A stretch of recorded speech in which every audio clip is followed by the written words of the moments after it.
आता प्रश्न हा आहे की ऑफिशियली राष्ट्रवादी काँग्रेस शरद पवार गट याला आपण भाजपच्या मित्रपक्षांच्या गिनतीमध्ये कधी बसणं घेणार.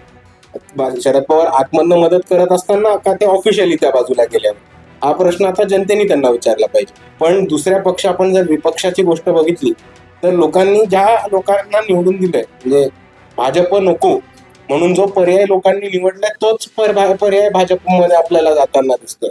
वंचित बहुजन आघाडी हे एकमेव राजकीय पक्ष आहे ज्यांनी मराठा वर्सेस ओबीसी रिझर्वेशन वरती भूमिका घेतली. बाळासाहेब आंबेडकर 2022 पासून सातत्याने सांगत होते की ओबीसीच्या ताटाला हात न लागता, ओबीसीच्या रिझर्वेशनला कोणत्याही प्रकारचा धक्का न लागता मराठ्यांना आरक्षण कसं मिळवता येईल याचा ब्लूप्रिंट बाळासाहेबांकडे आहे आणि बाळासाहेब सत्तेमध्ये गेल्यावर तो नक्कीच अंमलात. सोलापुरात जे आहे ते मनोज जरांगे पाटलांचे एक विधान प्रचंड जे आहे ते चर्चेत आले. जर तुम्ही कोयखेर यांची भाषा करत असताल तर मराठ्यांचा इतिहास राहिलेला आहे की हातात आमच्या तलवारी राहिलेल्या, याचा काय अर्थ? ज्यांनी वक्तव्य केले त्यांना विचारा, दुसऱ्यांच्या वक्तव्यावरती मी भाषण करत फिरत नाही.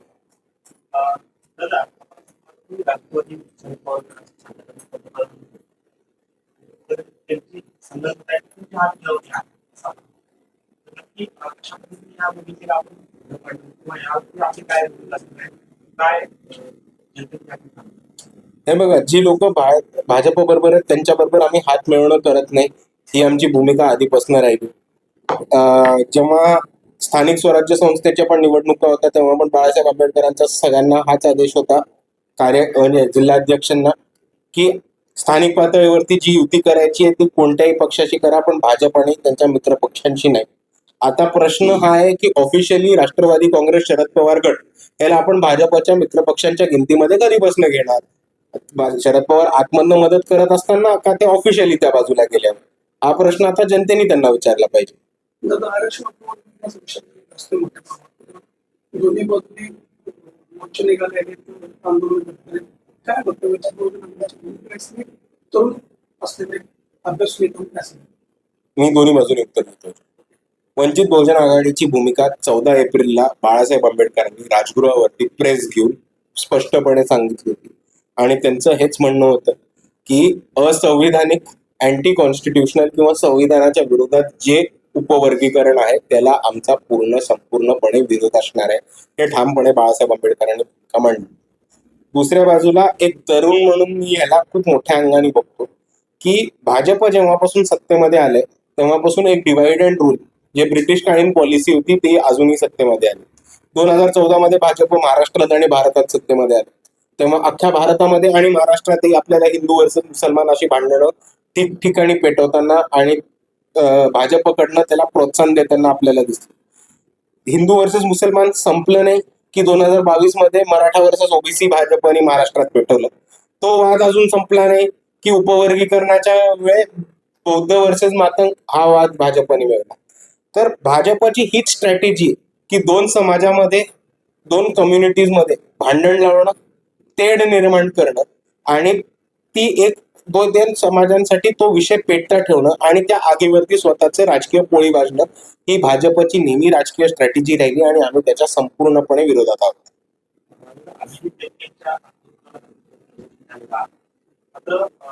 त्यांच्याकडे स्ट्रॅटेजी म्हणून ज्यावेळेस पाहिलं जातं तर त्यांच्याकडे ठोस अशी रोड मॅप आहे ती पाहायला मिळत नाही. तर कशा पद्धतीनं अभिजित बिटकेंना किंवा त्यांच्या सीजेपीला आपला नेतृत्वाचा काय सल्ला असणार, काय सांगितलं? अभिजित बिटके हे स्वतः पॉलिटिकल स्ट्रॅटेजिस्ट आहेत आणि ते स्वतः पॉलिटिकल स्ट्रॅटेजी बनवतात, म्हणून त्यांना मी काय सल्ला दिला पाहिजे ह्याची अशी त्यांना काही आवश्यकता नाही. पण त्याच्याहून पुढे मी एवढंच म्हणेन की सीजेपीचा पुढचा रोडमॅप काय हा तुम्ही सीजेपीलाच विचारा. त्यांच्यासाठी मी उत्तर देऊ नाही शकत आणि जरी मी उत्तर दिलं तरी ते त्यांच्यासाठी बंधनकारक नसणार.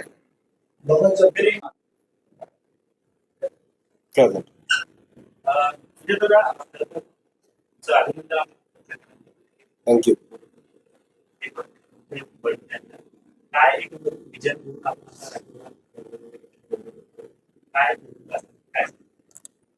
बेसिकली वंचित बहुजन आघाडीची भूमिका मी 3-4 वेगळ्या पद्धतीने सांगतो. सर्वात पहिली गोष्ट आता जर सांगायची झाली तर महाराष्ट्रावर एक गोष्ट आपण समजून घेऊया की महाराष्ट्रावर राजकीय अस्वस्थता खूप आहे.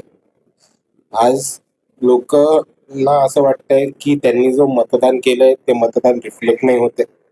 हे एका बाजूला ईव्हीएम वरती शंका लोकांच्या बाजूने येते, दुसऱ्या बाजूला पुढच्या इलेक्शनमध्ये SIRच्या वतीने जो घोळ होणार त्याच्याबद्दल लोकांच्या मनामध्ये खूप शंका आणि भीती आहे की SIR मुळे आपलं नाव कापलं जाईल का, वोटिंग करता येईल का.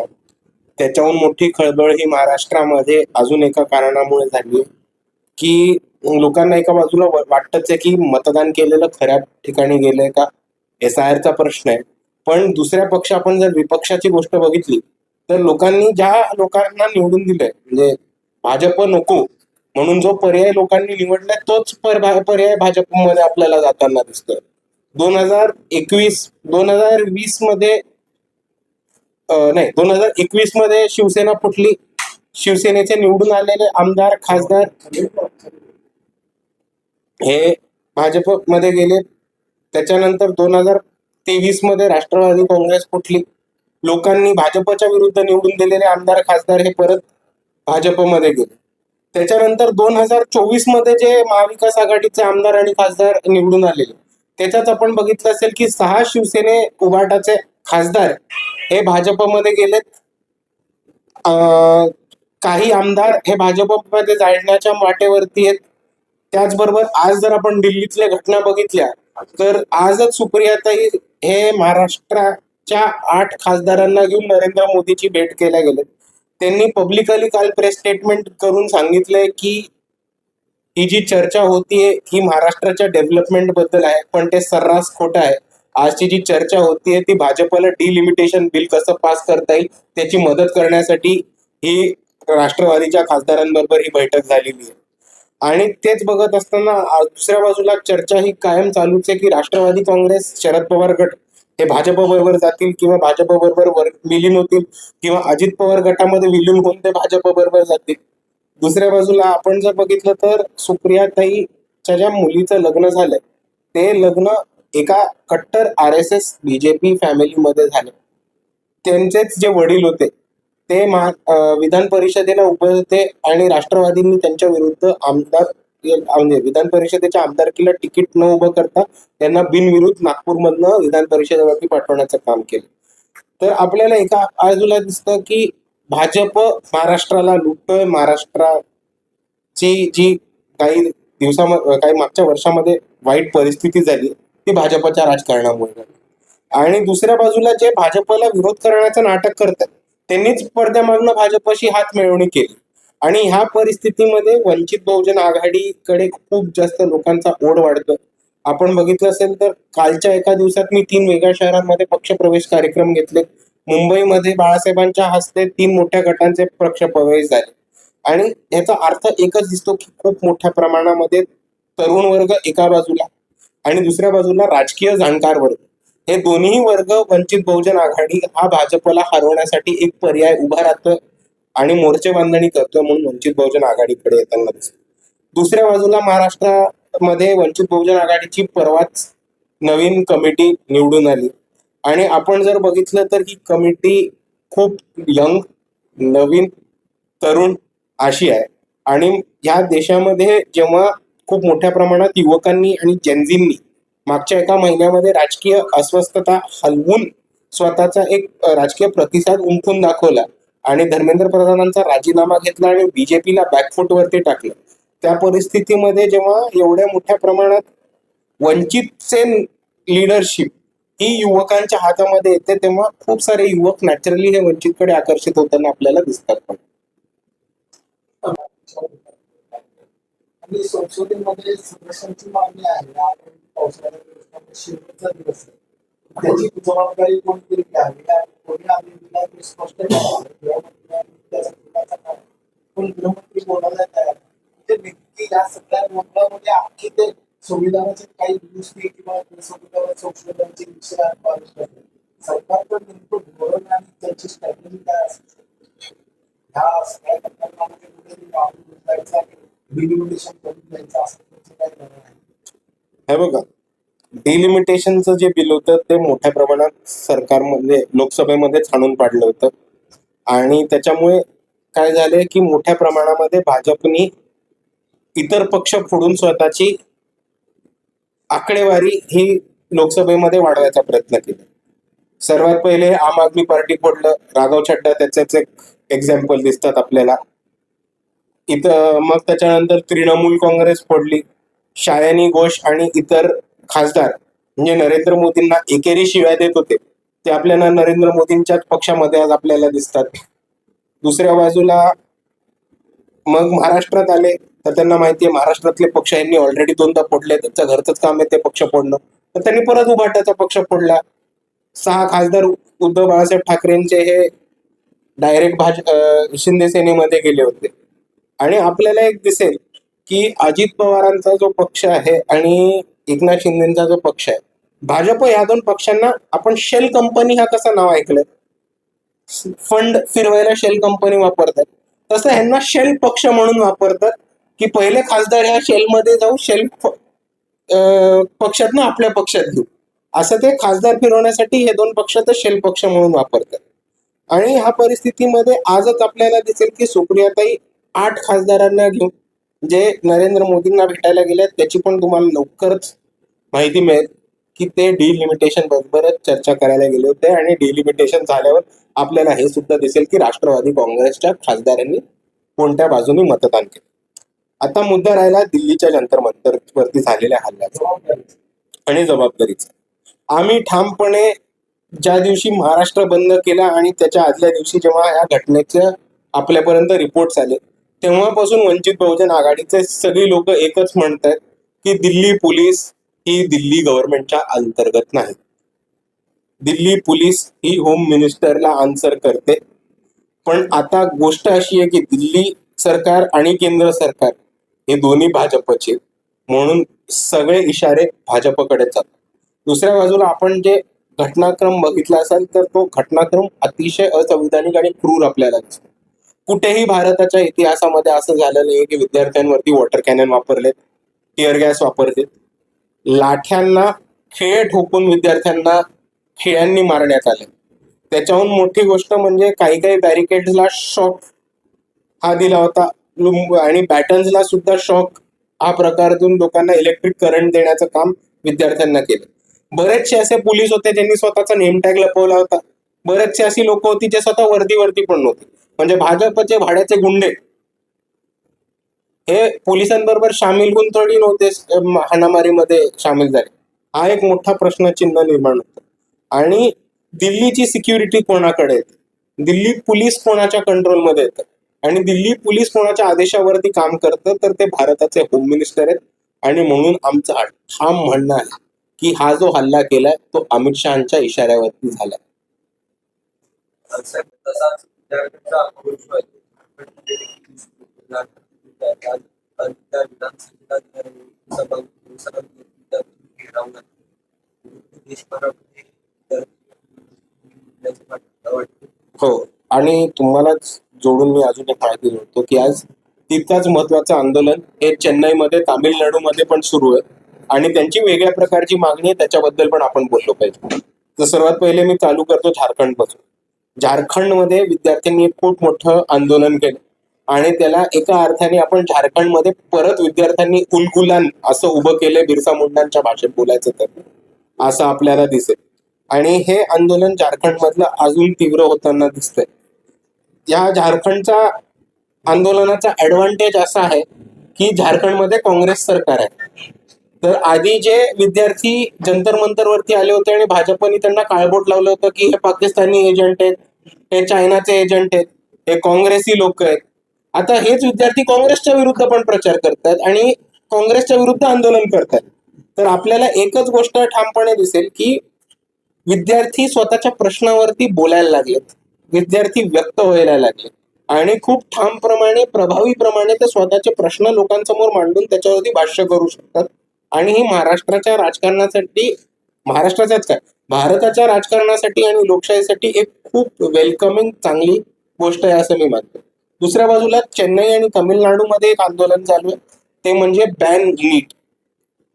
आणि वंचित बहुजन आघाडीची पण हीच भूमिका सातत्याने राहिली. भारिप बहुजन महासंघापासून जेव्हा 2013 मध्ये नीट ही परीक्षा आली होती तेव्हा भारिप बहुजन महासंघाचं एकच म्हणणं होतं की आपल्या देशामध्ये 3 लिस्ट असतात, स्टेट लिस्ट, युनियन लिस्ट आणि कंकरंट लिस्ट, बरोबर.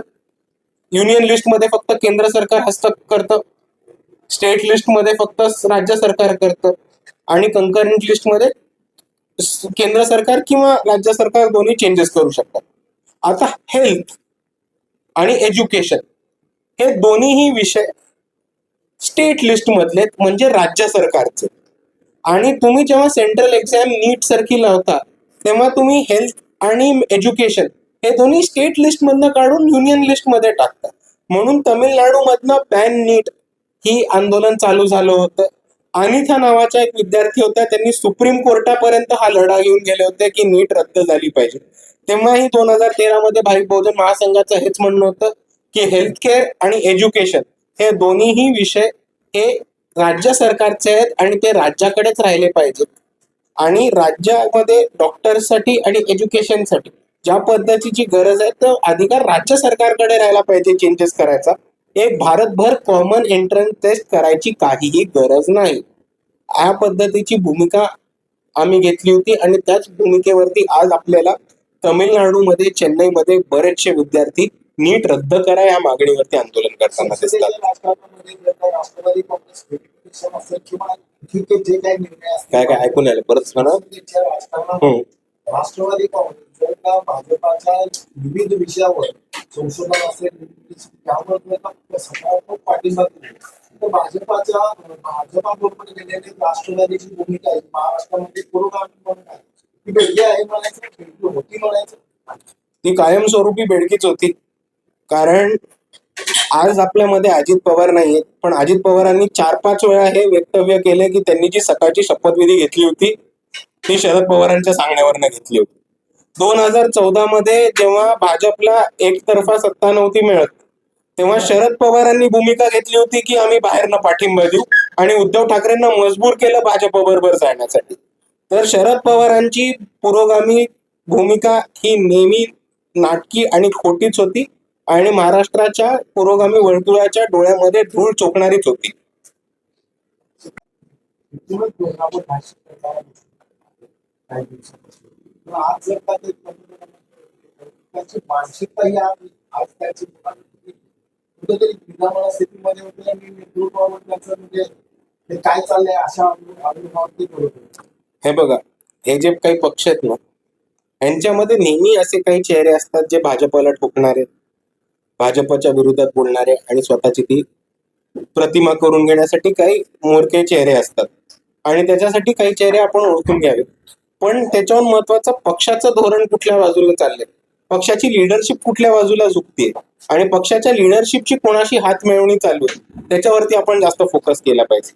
कारण आपण नंतर बघितलंच की अमोल मिटकरी हे भाजपच्या विरुद्ध खूप बोलत होते, नंतर ते कुठल्या ट्रॅपमध्ये अडकले हे आपण सर्वांनी बघितलं. तर अमोल कोल्हेंबरोबर ते होऊ नये एवढीच मी त्यांना शुभेच्छा देतो. साहेब धरांगे पाटील तुळापूरला आले असताना बावनकुळेंच्या चेहऱ्यावर त्यांच्या देहेतून त्यांच्यावर टीका केली. कुठेतरी अशा पद्धतीची टीका ही काय वाटतं, अशा पद्धतीची टीका कधी होते गेट असो काळा असो आणि बावनकुळे आहात आणि 96 कुळे घरात आहे हे म्हणताय त्यावर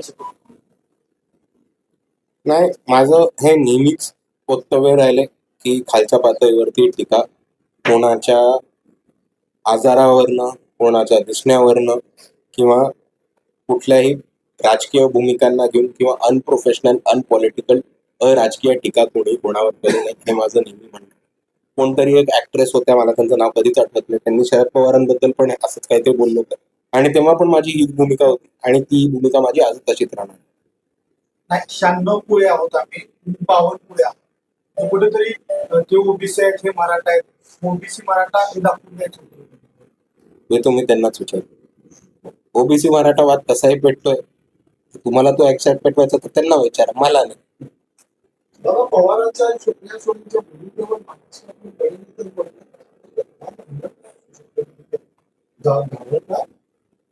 वंचित बहुजन आघाडी बोलतीये ना, मग आम्ही घाबरत नाही. जे घाबरतात त्यांना जाऊन विचारा.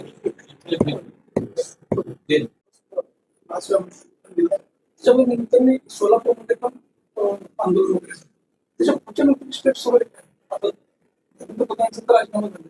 नेक्स्ट म्हणजे लोकांचं संघटन हे बघा, तो प्रश्न तुम्ही अभिजित बिटकेंना विचारला पाहिजे. ते काय संघटन करतायत हे तेच सांगू शकतील. वंचित बहुजन आघाडी हा एक स्वतंत्र पक्ष आहे आणि आमची मोर्चे बांधणी कुठलाही राजकीय पक्ष ज्या पद्धतीने मोर्चे बांधणी करतो आणि संघटन बांधणी करतो त्याच बाजूने होते. त्याला दोन अँगल्स असतात. एक संघटन मजबूत करणं, पक्षाची यंत्रणा मजबूत करणं, त्या सगळ्या विंग्स असतील, स्टुडंट विंग, युथ विंग, महिला विंग, पेरेंट बॉडी, या सगळ्या विंग स्ट्रॉंग करून जास्तीत जास्त लोक जोडून घेणं आणि संघटनेमध्ये क्षमता असलेली केपेबल लोक ऑब्झर्व करून जास्त चांगलंपणे काम करणं हे एका बाजूला. आणि दुसऱ्या बाजूला जी वंचित बहुजन आघाडीची राजकीय भूमिका आहे ती जास्तीत जास्त लोकांपर्यंत पोहोचवणं, बाळासाहेब आंबेडकरांचं मत काय ते लोकांपर्यंत पोहोचवणं. आणि आज भाजपला हरवणं महत्वाचं काय आणि न मॅनेज होऊन भाजपच्या ईडीला किंवा पैशाला या दोन्हीला बळी न पडणारा कोणता पक्ष असेल महाराष्ट्रात तर तो वंचित बहुजन आघाडी हे शेवटच्या माणसापर्यंत पोहोचवणं. हो, त्या विमानाचे बुकिंग एजंट एक असतील, मला नाही माहिती काय चालू आहे तिकडे. पण आज सुप्रियाताई 8 खासदारांना घेऊन नरेंद्र मोदींना भेटायला गेल्यात. त्याच्यावर मोठी घडामोड काय पाहिजे तुम्हाला? ते थोडंसं शेतकऱ्याच्या प्रश्नावर निकाला येईल. मला नाही माहिती. मी विमानामध्ये कोणाशी मीटिंग नाही करत. विमानामध्ये का कोण मीटिंग करतं मला अजून नाही माहिती. ते तुम्ही त्यांनाच विचारा. अशी चर्चा सुरू आहे. असेल, पण आता ती हवेतली चर्चा जमिनीवरती उद्या मग आपण पुढे बोलू त्याच्यावर. खासदार कोल्हे आणि